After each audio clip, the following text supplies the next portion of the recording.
Семејната винарија Лазар е успешна приказна која што се раскажува една деценија. Се наоѓа непосредно до локалитетот Стоби и Црна река, покрај автопатот Е75. Извонредна локација, објекти што се вклопуваат во амбиентот и убаво уреден двор. Почитувани, добар ви ден и добре дојавте во најновото издание на емисијата Класи. Денеска ве водиме во Тиквешкиот регион, поточно во винаријата Лазар, која што се наоѓа во непосредна близина на автопатот Скопје-Гевгелија, во непосредна близина и на археолошкиот локалитет Стоби. Тука денеска по повод празникот Свети Трифун ќе се одржи обредно закројување на лозјето. Нели Свети Трифун е заштитникот и на лозарите. Покрај тоа обредно закројување ќе ве запознаеме одблиску и со винарницата Лазар. Ете, тоа ќе биде во генералната најава, следете не во наредните 30 на минути. Одиме.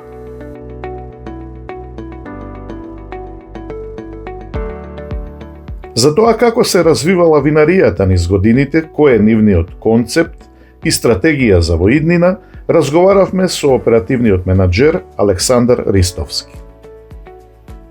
Ристовски, добар ви ден. Денес убав ден, Свети Трифун, ден на лозарите, винарите. Нека е за многу години. Ние се наоѓаме во винарија Лазар, каде што сте вие менаџер. Која е винарија Лазар? Благодарам за можноста да се обратам на вашата публика и нека честит празникот на сите лозари и на винари во Македонија, со желби да имам успешна, беричетна, квалитетна берба оваа година, како што беше и минатата година, да правиме се подобри вина и да се повеќе опробуваме македонското вино во светот. Денеска на оваа локација сме оперативни од 2015 година како прва берба. Еве до денеска скоро 10 години ќе да е така нешто. Концептот на оваа винарија е еден мал семеен бизнис кој опфаќа се што може да се вклучи во една комплетна приказна. Зборуваме од производство на грозје, сопствени лозови насади, производство на вино, флаширано вино со сопствен бренд, со сопствени етикети, ресторан со гостителски, како се вели, услуги, простор. Меѓутоа исто така има сместувачки капацитет од 7 апартмани, со надеж дека во наредните години, со план во наредните неколку години да доградиме, да станеме малку поголеми, каде што нудиме храна, вино, вински дегустации, вински прошетки и така натаму. Значи еден комплетен затворен процес каде што на некој начин сакаме да понудиме едно комплетно винско доживување за било кој посетител во нашата винарија. Во непосредна близина сте на автопатот, на коридорот 10, значи тука ви е локалитетот Стоби, верувам дека посетители доаѓаат странци, ве посетуваат странци? Да, значи нашиот угостителски објект работи 12 месеци, 24/7 на некој начин, заради собите, мора да го имаме тоа.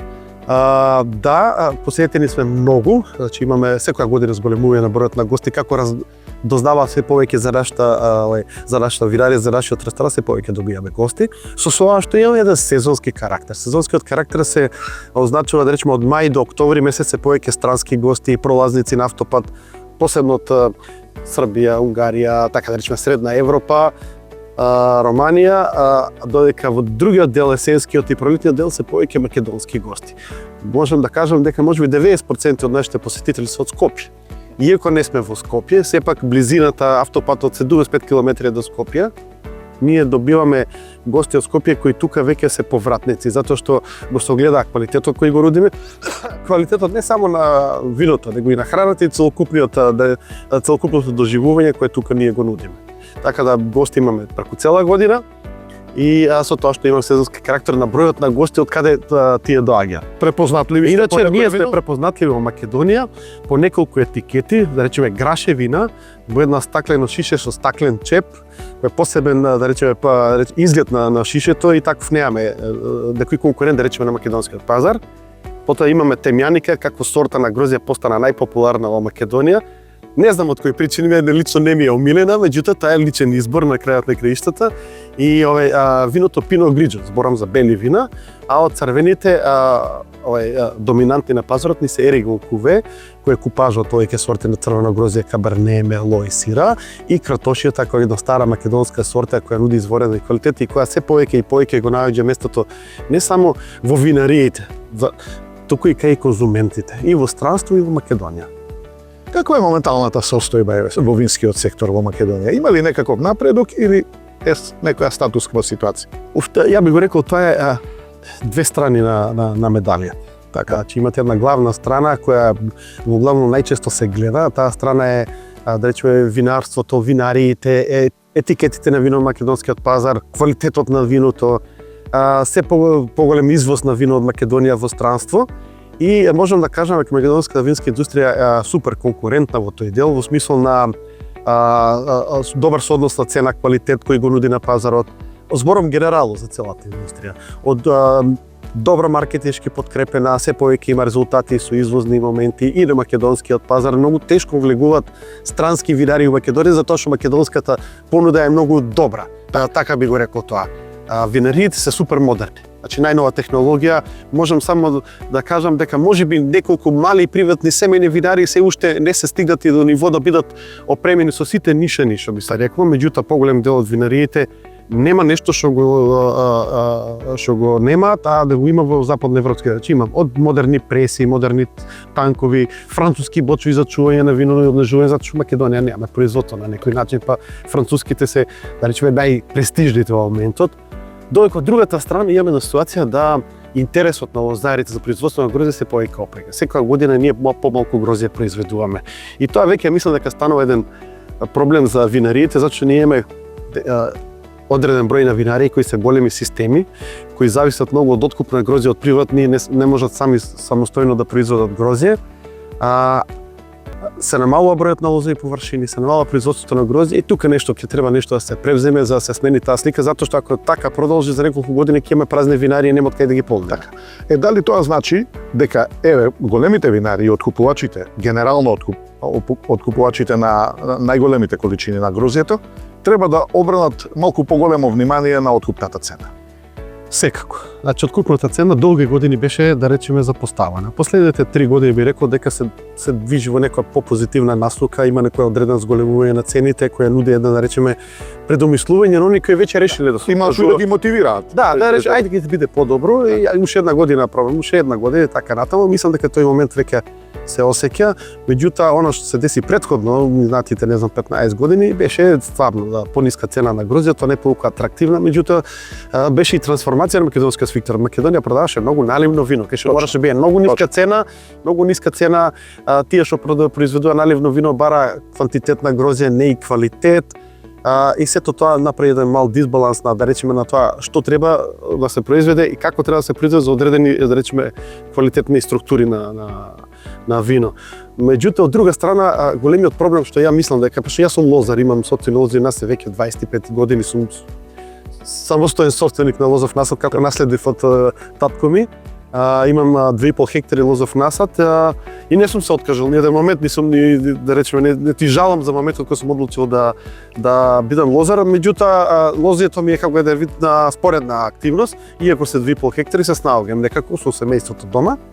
Меѓутоа, она што сакам да кажем е голема сегментација, парцелизација, значи многу мали површини, не само во лозието, тоа е општи проблем во Македонија за македонско земјоделство. И во лозарството се. Мали површини. Немаш можност да инвестираш во модерна опрема. Модерната опрема денеска овозможува побрза работа, поевтина работа, ги намалуваш трошоците за производство. Ние тој момент го имаме како голем проблем. Оно што ја би сакал да се случи во наредните, и тоа брзо да се случи, затоа што на крајот кај што јас веќе остарувам и така ратава, сакам да видам нешто позитивно во животот. Општо сум оптимист.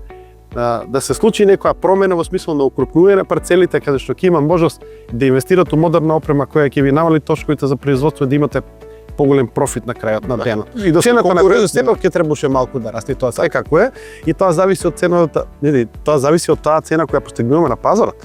Каде се наоѓа Македонија на винскава мапа? Еве го спомнаме и Чиле како еден од новите играчи, и то сериозен играч на винскиот пазар. Меѓутоа, колку ние сме препознаени како винска земја, а велиме дека имаме долга традиција. Да, традицијата нема спор, ја имаме, сме познати вински производители во светот на виното, не толку во светот на конзументите во светски рамки.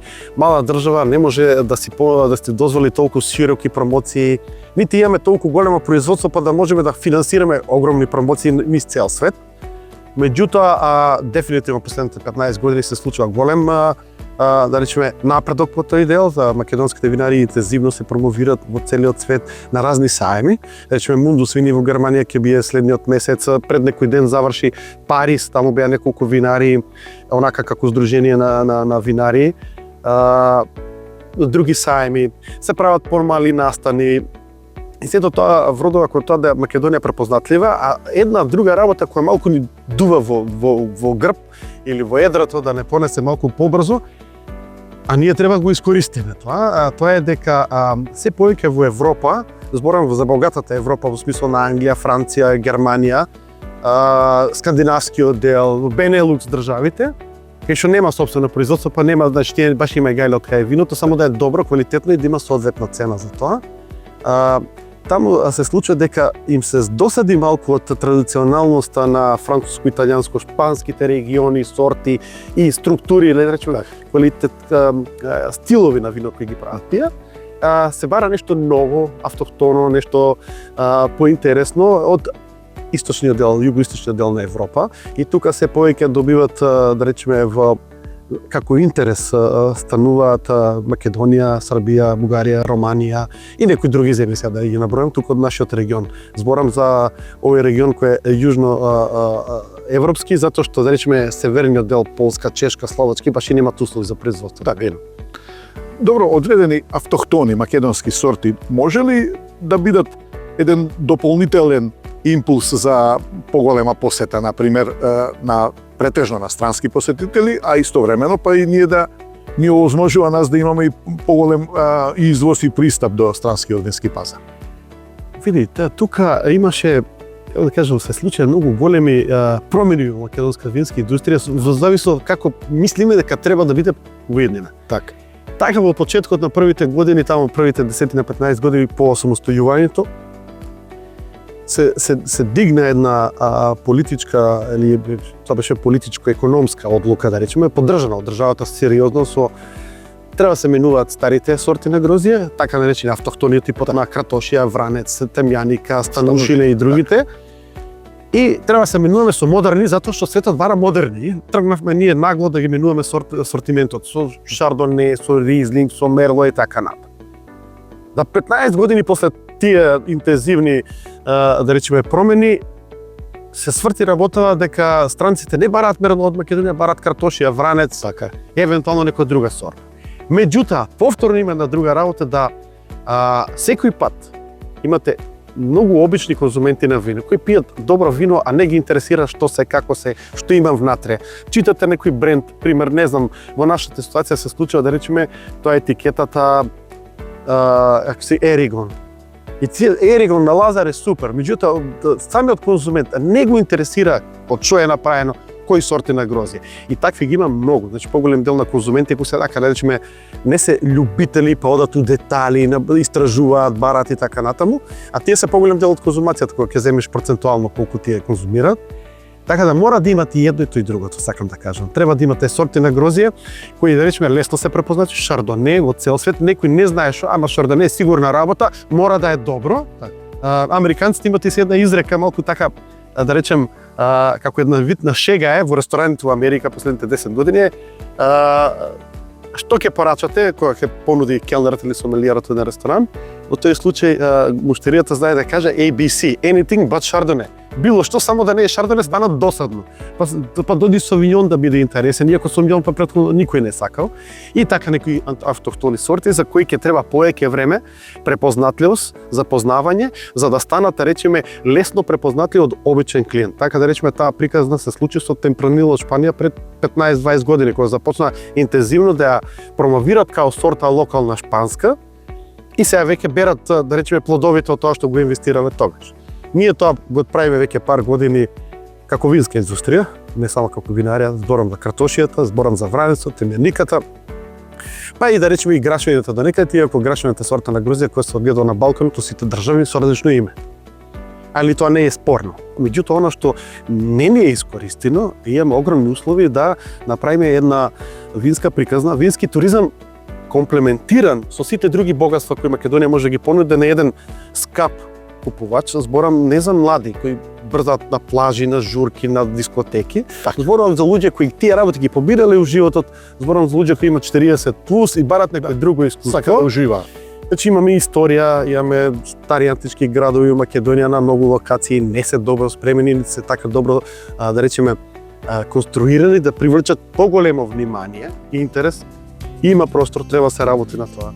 Имаме прекрасен предел, тука ти пешијата, ние велиме Тоскана на Балканот, само ни треба едно мало средување, уредување на речеме на некои споредни патишта кои водат низ лозовите насади, па и некој вид на пошубување со тие посебни дрвца кои ќе дадат еден така визуелен ефект, исчистување од депонии, диви, Тоа посебно да не треба да зборуваме. се направи, да. Од друга страна имаме супер високи, убави планини, езерата, Охридско, Преспанско, па и Дорјанско со неговата микроклима, се исто така убав бенефит за Македонија. Сакам да кажам дека кога еден клиент би дошол, турист би дошол во Македонија, за кратко време, од 5 до 7 дена, може да види различни многу различни диверзитети од типот на лендскейп или како се вика околина, природа, богатства.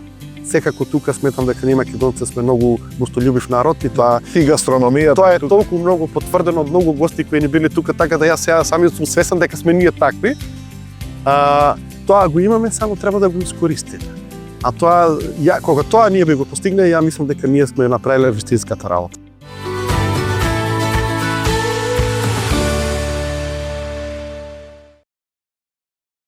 Капацитетот на винаријата е околу 300.000 шишиња годишно, при што акцент се става на белите вина. Велат дека виното се раѓа на нивата. Ако грозието е срцето на виното, тогаш енологот е неговата душа. Вие моментално се наоѓате во производството, во главното производство во винаријата. Во моментот овде имаме, во овој простор имаме околу 250.000 литри, на дворешниот, значи се вкупно околу 300.000 литри имаме. Денес, како што знаете, е најголемиот винарски празник, лозарски, Нека е за многу години. многу години, кој е заштитник на нашите лозија, на нашето вино, ракија, на се. Значи, како што кажав, во овој објект имаме само од 2024 технологија, 2025. Така, Борче, ти си енолог, значи во винаријата енологот за да направи уметност од виното потребно е знаење, меѓутоа потребна е и квалитетна суровина, а затоа не случајно се вели дека виното се раѓа на нивите. Така е. Со кој сортимент располагате? Значи, ние моментално имаме негде на околу 27 различни етикети на вино, со тоа што имаме околу 15 различни сорти. Од бело ги произведуваме Ризлинг, Шардоне, Темјаника, Белан, нашата автохтона, да кажам, сорта, стара сорта и многу други. Црвени ги имаме традиционалните Вранец, Кратошија, имаме и интернационални Каберне, Мерло, Шираз, Откако ќе се Пинонуар. така, откако ќе се донесе грозјето, која е постапката? Да. Што е она што енологот треба да го направи и проложи? Значи, најбитно од грозјето да го извадиме најголемиот рандеман на контекст грозја со шира, тоест сок од грозје. За таа цел имаме најсовремени преси, најсовремени мулјачи кои што ги одделуваат недоброто зрнце грозје со најдоброто и пресата за да даде максимална екстракција на сок, на шир. И после колку време сето тоа се После тоа од надвор доаѓаат во овие цистерни. Ширата контролирана е сосема точна температура со минимална грешка од 0,1 степен, значи скроз контролирано производство. Белото вино ни ферментира од 14 до 16 степени, зависи од сортата, нели? Некои бели сорти сакаат пониска температура на ферментација, некои различно, а црвените 20 па нагоре, 22, 3, 4. така, еве од домашниве сорти кај нас темјаниката и станушината се онака нели популарни. Ги практицирате овде? Темјаника имаме доста и може да кажам сега што младите генерации доста темјаника сакаат, затоа повеќе идеја. Забележително е. Да. Так, после колкав период е подготвено виното за конзумација? Така, што спомнавте темјаника, темјаника што помлада тоа подобро да се флашира, негде тоа ние го правиме пред или после Нова година. Со тоа што ги задржуваме ароматите, што по-брзо ја флашираме, така да преферираме до Нова година или малце после Нова година да биде флаширана темјаника, а за црвените вина после 3 години во нашата винарија ги пуштаме во проба. Значи сега по моја препорака можеме да пробаме темјаника. Добро. Ово вино моментално е во фаза на стабилизација, тоест пред флаширање. Ќе биде флаширано, поверете, Фала. ќе биде флаширано од прилика за 10 дена. На здравје. На здравје.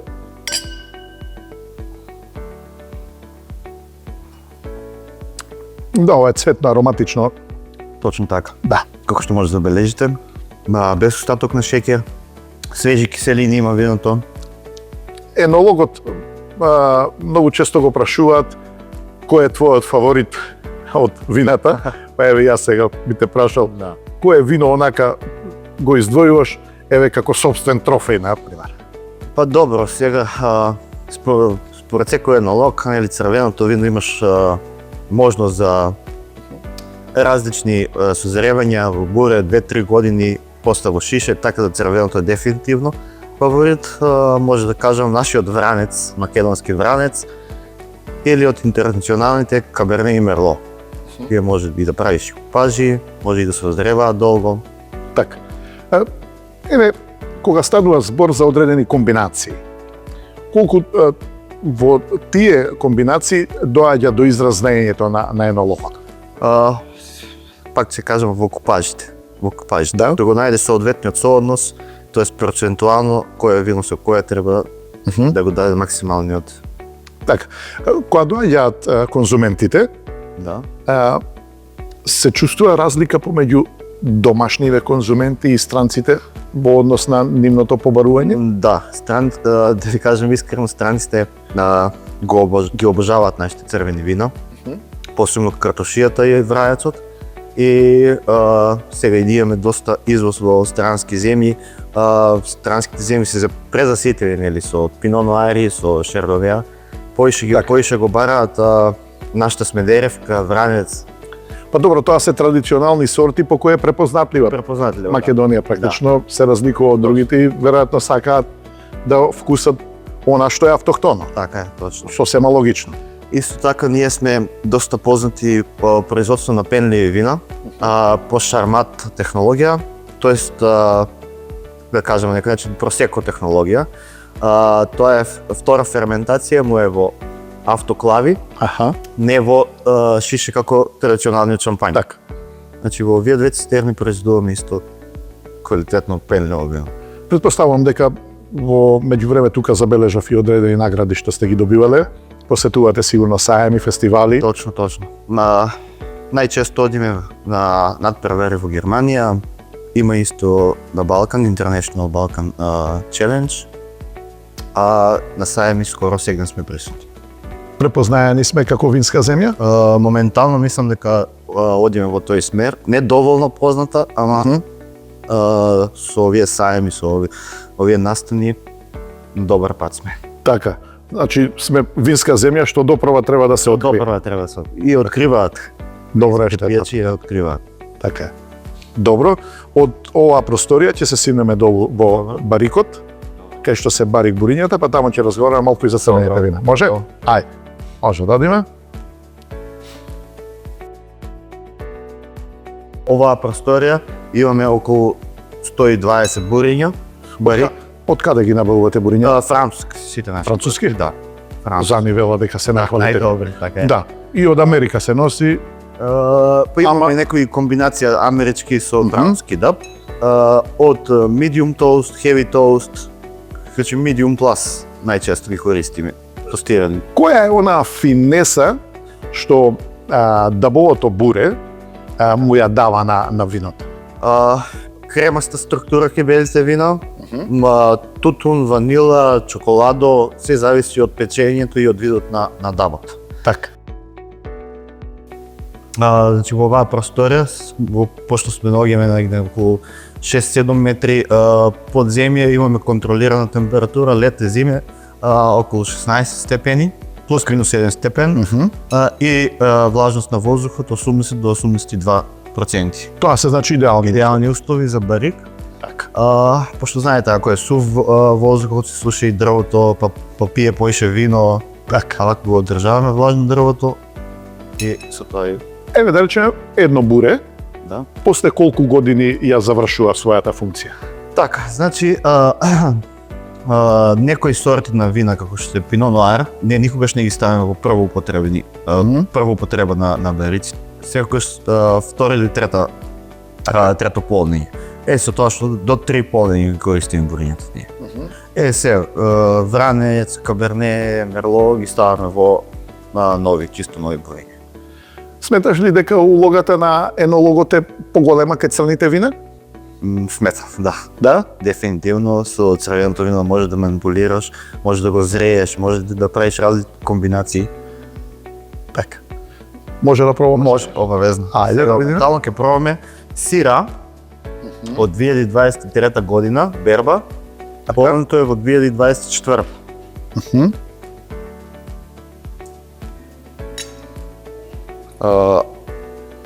Со тоа што овој сира, здрави. На здравје.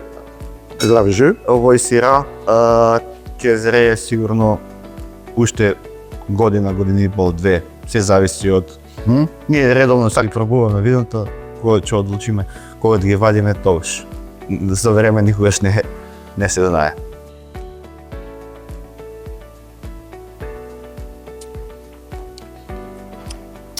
Ги има тие ароми на барикот. Ги има барикот, ама ќе ги има уште поише.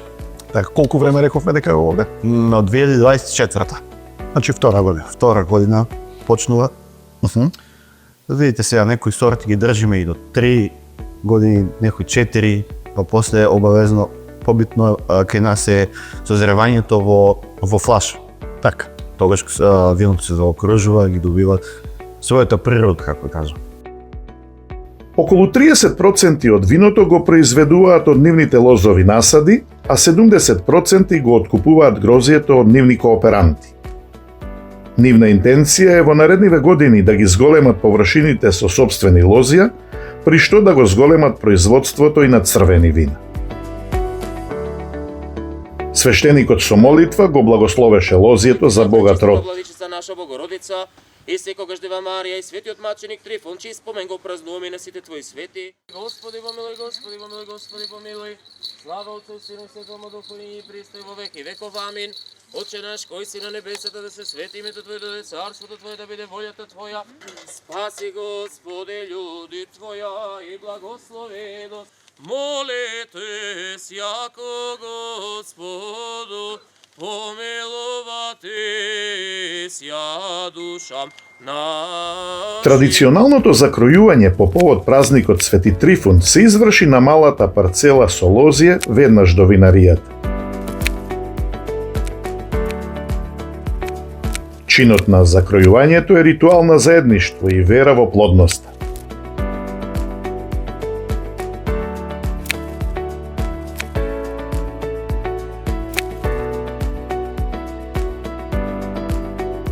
За крај разговаравме и со сопственикот Лазар, кој што во 2004 година на престижниот фестивал на вино Mundus Vini во Германија го добил првиот златен медал за винарија од Македонија.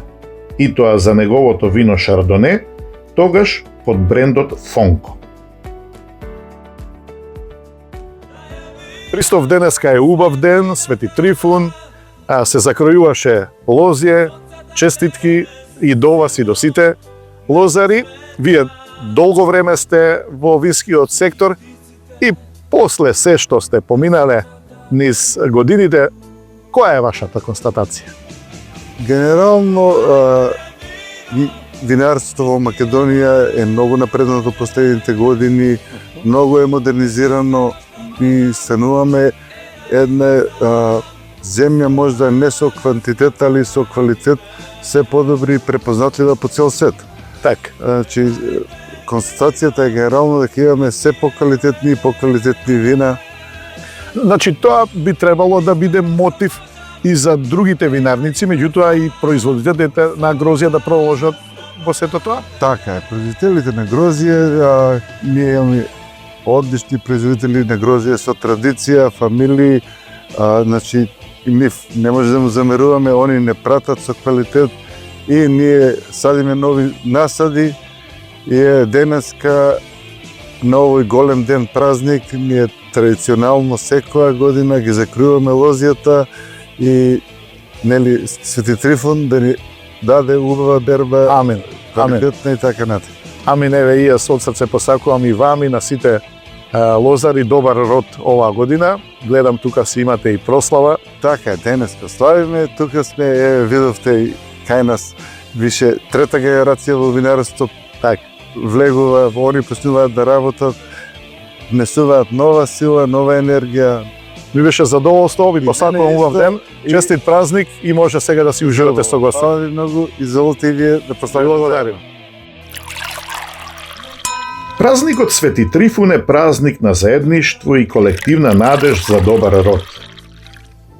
Лозата е константа на нашиот идентитет.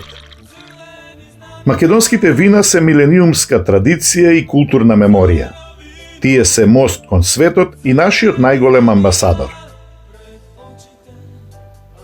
Државата треба многу посериозно да се посвети во развојот на винскиот туризам и македонската винска приказна да продолжи да се пие во времето што доаѓа.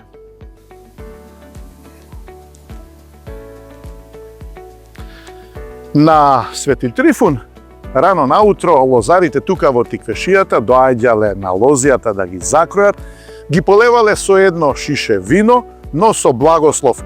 Ние даваме едно шише, а Господ да ни врати 1000.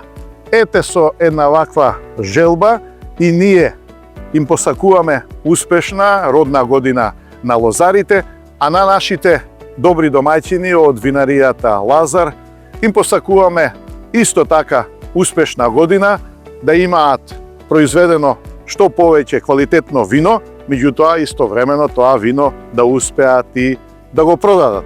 Со овие желби ја завршуваме денешната емисија. Ви посакуваме пријатен ден.